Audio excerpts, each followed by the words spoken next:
Hello to my beautiful Pisces. Hi Pisces, it's Dr. Leona. This is your full moon reading for September 2023. The full moon peaking on the 28th, 29th, and 30th. You'll have 3 full days of that bright full moon energy. And Pisces, because you are a water sign and water is uniquely attached to that moon energy like the tides, and human beings themselves, and I think adult humans have at least 70% water. There's often differing opinions on exactly how much. Some people say 90%, some people say 85%. And these people are not just random people. We're talking about peer-reviewed studies, so there's differing opinions on that. But you are at least 70%, I can say that in a very confident way here, my beautiful Pisces. So you definitely want to key into this energy. So far, the energies, I've done some water signs and some fire signs for this series already, this full moon series, which is the full moon. You'll see the thumbnail is the full moon over the Mississippi Bridge here in New Orleans, and I have that New Orleans on there. It's a New Orleans full moon. That's transformative energy. That's 8th house energy. So the 2nd and 8th house, I'm really feeling that as coming through as being very significant. That is a karma destiny track there. It's very karmic. So I'm looking forward to talking to you more about it and seeing what happens in your reading. I am using Sal Biadora's Quiche deck. It's no longer being sold. I have verified that with Sal. This is an original deck that he had created when he started his channel Eat, Read, Love, and I wish that I had bought more than one deck. I see 3 of Wands here at the bottom of your deck, my beautiful Pisces. So here we go. The Strength card. Right away, there's an Empress in your energy, okay? That's an Empress there with the Lion. So this is a Leo card, but we also have the energy of Taurus with the Empress right there. And there's an Empress here too. This is the Thoth deck. There is an actual deck in this box, and it is the Thoth deck. And we have the Empress facing us. These beads are new. I've had them for some readings in the last week. And these beads came from India, sent to me by my guru, who is in India right now, speaking to the Prime Minister there, hoping to raise consciousness, global consciousness. And India will be the first country to begin that initiative worldwide, and it will hopefully be taken to the UN. What do you think about that? Awesome, right? Good energy. Okay, so we have the Strength card. There's 5th house energy. That means 11th house. 5th and 11th house destiny track is being activated in your reading. That means some of you need to fill up your karmic bank in the 5th house through higher education, through a first child. If you're the first child, that's your job. And this does really look like moving towards somebody with some Leo energy, very possibly Leo Sag energy. This person could be a Sag ascendant that's coming through here very strongly, some Leo placements. This was a twist of fate meeting. I think this already happened for some of you. If it hasn't happened yet, it will. And the King of Swords. Okay, so this is a meeting, but some of you may work in law, you could work in securities, you could work in something that's, regulated. I don't know what that can be, lots of different things. Accounting, IRS, it can be a lot of things. Taxes. There's a lot going on here, but I do see the beginning of a new cycle for you with an equal. There are going to be some messages exchanged here between the 2 people here, this King of Wands and the King of Swords. I'm pretty sure that you are this person and that this King of Wands is the Empress, okay? So we're going to have an Emperor to Empress energy. I think right now it's just the subtext of this situation. This looks good though. Messages that involve some kind of pain. There's some potential here for third-party energy as well. Someone could be married, that could be you. Could be the other party as well. All right, so there's some third party here connected to a marriage. There's a lot of pain from that marriage. And here's more Leo energy. The 5th house, turning that wheel of fortune, activating, hopefully getting you some gains from the 11th house. This is about sneaking away towards someone else. There could also be an energy here of the person that has that Leo or Sag energy. Aries is possible here too. But it looks like that person, yeah, there's definitely a third party energy here. Empress is almost always third party, and because we started off with an Empress on the Strength card, it is an energy of third party. Started off right away. It's the number 8 here, but it's a 5 and a 3. So that's important. Change coming in with an Empress. That's what adds up to the 8. Number 8 is karmic cause and effect. So number 8 and number 3 is an 11 here. So we're going to have some awakening coming through, some collaborative energy. Could be work, could be family, could be friends. It does look like it's some kind of a new passionate beginning here with the Page of Wands. Something is standing in attention. Somebody's wand is at attention. All right. So there could be some victory here coming in with like sexual, like it's like somebody getting what they want that way.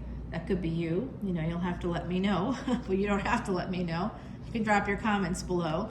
So if you want to see the extended for this video or any of my videos here on YouTube, you can head on over to Patreon, 10, 10, 11, 11, or 12, 12. Only $1 between each tier. And at 12, 12, you get 120 videos a month on average, and that's minimum. And they're all fresh videos every single month, and you get to see them, not for 72 hours, not for 1 week. Try forever. It doesn't go away. So if there was like some big event that happened in your life last year or the year before, you can go and check out the archives. I have over 1,000 posts there. And at 1212, you have access to literally everything. But if you don't want everything, if you just want the extendeds for your sun sign, your moon, your Venus, your ascendant, then that's 1010. But if you want that and you want to see collective energy readings, you want to get the exclusive weekend energy readings I do, that's 1111 and 1212, you know. So 1111 is a good one if you want the collective energy readings and you want to see all like your sun sign, your moon, your Venus, your ascendant, and you want to look at other people's stuff for $10. It's like, it's literally, no one else is doing it. No one else is giving you a penny per video every single month. They're just not. They're not producing at the same level. They might be cheaper, but who are they? Have they studied with the Seed Head Guru for 15 years? I don't think so. So, you know, I know so actually. I'm a big fan of tarot, and I appreciate people that are, you know, that are true psychics, that have this talent, that can do it. But I don't see a lot of like, there's not always a lot of substance or consistency. And certainly I've supported people on Patreon who do tarot. I've, you know, spent whatever, $18, $5, whatever it is per month. And the videos were inconsistent. It was just not, I think I'm delivering some pretty good product for you, so you can let me know if you join Patreon. You get free birthday tarot readings at all tiers, and I always send out little protective bracelets and crystals at the beginning of each new year, so that no matter where you live, you'll get it, no charge at all, because I want to make sure that you have positive energy to start your new year. I think of you as soul family when you come to Patreon, and I'm very happy to have you and welcome you there. So what I'm seeing here is an energy of new commitment coming in, a new relationship coming in for you, a big transformation. It could be with somebody that you know already. There's some big happiness coming through here. And I think that you could end up marrying somebody that you're very passionate about, that you have great sex with, that you connect with. There's 4 C's to really good diamonds, but if you want to get to the diamond, you have to have the 4 C's within your relationship. It's part of what I do for public work. This is not professional advice, so you can't quote me on this. You have to pay me for that. But the 4 C's of a really good relationship are chemistry, connection, commitment, and compatibility. The commitment and compatibility is off and off. Honestly, you can have chemistry and connection with 5 people within a Wendy's or a Costco or wherever you walk into in any given moment. There's at least 3 to 5 people that you can find those 2 things with. Honestly, truly, that's the case. The commitment and the compatibility. Compatibility isn't what you think it is necessarily. It's not like, oh, we both like to work out. Okay, that's great. Or we both like to go hiking. That's not compatibility. Compatibility is how you define things like respect, things like loyalty. You might both say to each other, oh yeah, I'm totally loyal. When I pick somebody, I pick them. and I don't go away. I'm all in, you know, I don't scare easily. I've heard it all, you guys. But look, loyalty for someone that says that could mean that they don't leave a relationship for any reason. But it doesn't mean that they're going to be loyal to you, meaning they're not going to be monogamous. They might tell you they're monogamous, but in their mind, they can be in the relationship with you and be monogamous where you live. But when they leave the city, or when they go off with their friends, or they can do whatever they want. Like, people have different definitions of these things, like loyalty, love, friendship, respect, kindness. What do they value? Do you have the same values? And you can't say we go to the same church, so we have the same values, or we go to the same temple or mosque, we have the same values. Not true. You have to have that compatibility, meaning you must define things like kindness, respect, friendship, love, loyalty the exact same way. It's hard to find that. That's the tough part. And the commitment, again, you can have people that will commit to you because they're looking at you like a resource. So I think that there's some interesting things here. You have to have reciprocal energy, basically. On the sexual level, the physical level, psychologically, you have to be equals. Spiritually, you don't have to be the same religion at all. That's not spirituality for me. That's religion. It's a different thing. You don't have to be the same religion.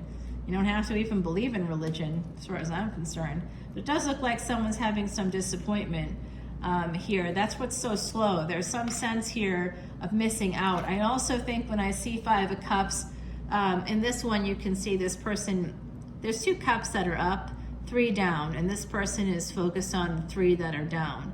They are not focused on what they have in front of them. So somebody could miss an opportunity because they're not seeing what's right in front of them. It could be you, because it's connected to this Knight of Cups, which I see as your sort of energy. But it does look like there's some slow energy here in a karmic situation, but I do think it is going to be eventually leading to marriage for you.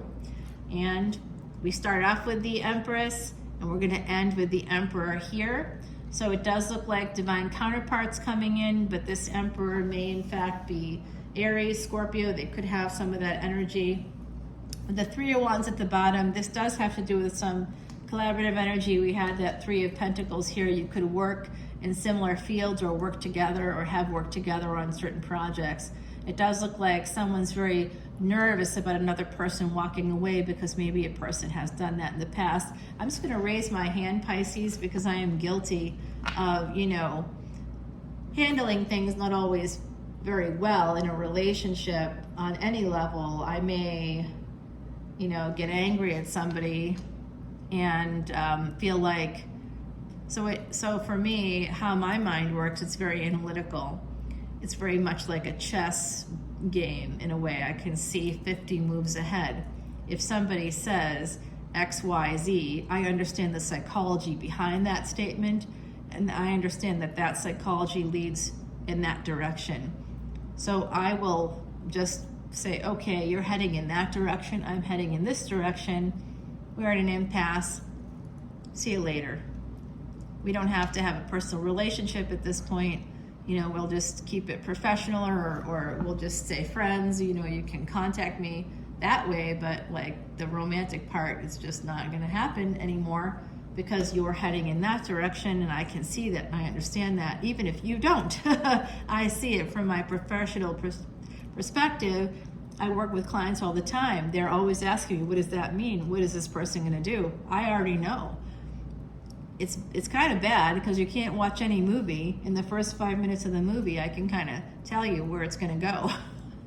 Just based on what I see in the first 5-10 minutes of a film. I'm like, I've literally not been surprised by a single movie in like decades. So, I'm guilty of basically looking ahead, and instead of addressing it with somebody and saying, I feel this way about you, I think you're heading in this direction. You may not realize that, but I kind of see this, because people lie, so this person will be like, oh no, that's not at all where I'm heading, and then they head in that direction anyway. So I've kind of learned, I'm not like, this isn't my first rodeo, I've kind of learned to say, all right, I can't really believe what this person's going to tell me at this point, but I do have to connect to heart a little more, less to mind and more to heart, because of course, that does help when we do that. If I were to say to somebody, I see you heading in this direction and I'm going in that direction, and that's totally fine, but I really love you and I'd love it if we could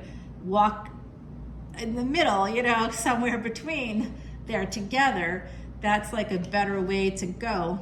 So some of you might be experiencing an ending, or you might have experienced an ending with a certain person, and that person may be watching you. And I think that there could be something coming back around. I do see the energy of your ancestors with you, absolutely. This is your energy here. You may feel some kind of connection with somebody. You might even have a telepathic connection. I can tell you how you can have a telepathic connection in Vedic astrology. If you both have a Sun-Venus conjunction in your charts, you very well have telepathy happening. Yeah.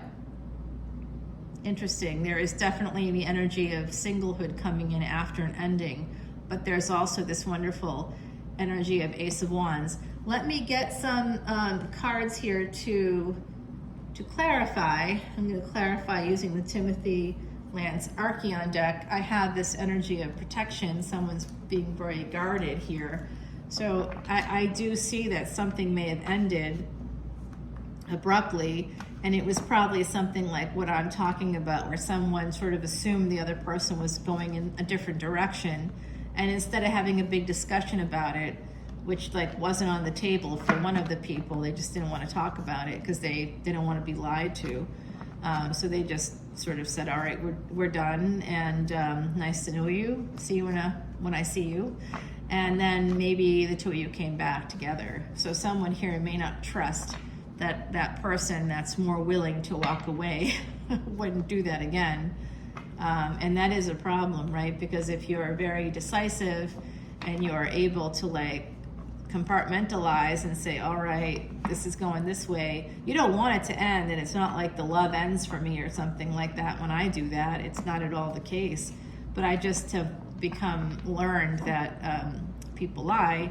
And so if you say, if they're saying one thing, but you can clearly see they're heading in a different direction, then you are, instead of saying, but I love you, and can't we walk this middle path together, instead of putting myself in a space where I have to beg for what should just be thought about by the other person too, it's not being thought about by them, or I wouldn't have to ask, right? So there's all these things that we have to kind of work out for ourselves. Some people might be worth that risk.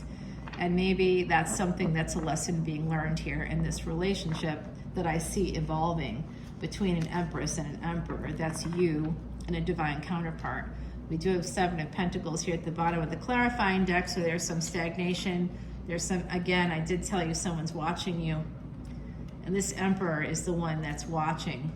A lot of immature energy on this person's part. It's almost like, I think that they're not young. They could be younger than you could be younger than them, but I do think that whoever the Emperor is in this scenario, this person has a lot of immature energy, which is telling me they have a lot of ego. They really want to have sex with you. They are standing in attention for you. Whoever they are, you may be standing in attention for the Empress. I don't know, but take it how it resonates. But I think that someone's holding back on all this. Again, I do think it's because of a competition here. King of Cups and King of Pentacles. Someone's waiting for another person to get divorced. And then the Emperor is going to move forward. Once they see that there's been an escape from a relationship, they're going to be all in. Whoever this is will be all in. And this is the full moon energy coming in. I'm clarifying that Emperor card here, and that's what we're seeing. There's a hidden energy. And the Emperor is, of course, as always for me, the King of Swords. So it could be somebody with cardinal energy, could be somebody that works in law, securities, cybersecurity, could be accounting, IRS, I don't know. But this person's very guarded, I can tell you that much. That came out also. They're very, very guarded, and it is connected to you. They're making a decision to, I think, become single here, and then they can move forward towards you, towards another commitment. They know who they want to, they know whoever this is, they know who they want, they know what they want. And again, there's a lot of page energy there, that they feel betrayed and they have to end something themselves, maybe energetically. Perhaps you may know all this. They want to marry you, they want to move towards marrying you. This is love. Okay, so we're going to continue this in the extended. Oh my gosh, you guys, that has never happened. That's so weird. I have 84% on my battery too. Oh my gosh, that's weird. Guys, look what happened to the love card. So that bent like that. I think that the other side is telling me something. I'm going to grab my scribe before we close because I want to see what the heck just happened here. And I'm going to also grab an oracle card for you from our beautiful Miss Heidi. And what I'll do in the extended, sorry guys, I just shook the camera, is pick up the cards that fell on the ground and I'll show you what those are. Now, this is a very special card from Heidi, the 4-leaf clover. It's number 3 for a 4-leaf clover. And it's the sweet message from clover is both simple and true. And 3 becomes 4, it means good fortune for you. All right, so what does that mean? Okay, here's what it means. When 3 becomes 4, if this is a third-party situation, you're like, okay, so now there's going to be a 4th added here. No, a third-party situation becoming 4 means that the 2 people in the third-party situation who are in love, they get to be a couple. The third party is no longer a part of that situation, and they find their true soulmate as well. So when 3 becomes 4, it means good fortune for you. This also is an indication about Ireland, going to Ireland. I'm not gonna lie, that's something that's been on my mind lately. There's something about love here and maybe going to Ireland, maybe you get married in Ireland, maybe you do a hand-fast ceremony there, I don't know. But I definitely see that in your future at some point for my beautiful Pisces. And when we go to that extended, I'm gonna pick up all the cards that fell down. We'll keep this here and I will give you 3 more beautiful oracle cards. We'll continue the reading over there. I think this is going to be a good thing. There's a new relationship coming in for you. We have Empress and Emperor energy, and I believe that this Emperor is being very cautious, being very careful. Either they're married or you're married. I don't know what this is. Maybe you both are. On some level, you have higher levels of commitment, especially if you meet in the middle of your life. But what we're seeing is somebody under this full moon that's very judgmental, and they want to move towards this relationship. And during that full moon weekend, you could have somebody coming in for some sex, okay? So drop your comments below. Let me know if anything good like that happens, and certainly come on over to Patreon and we can continue this there. Bye now, Pisces.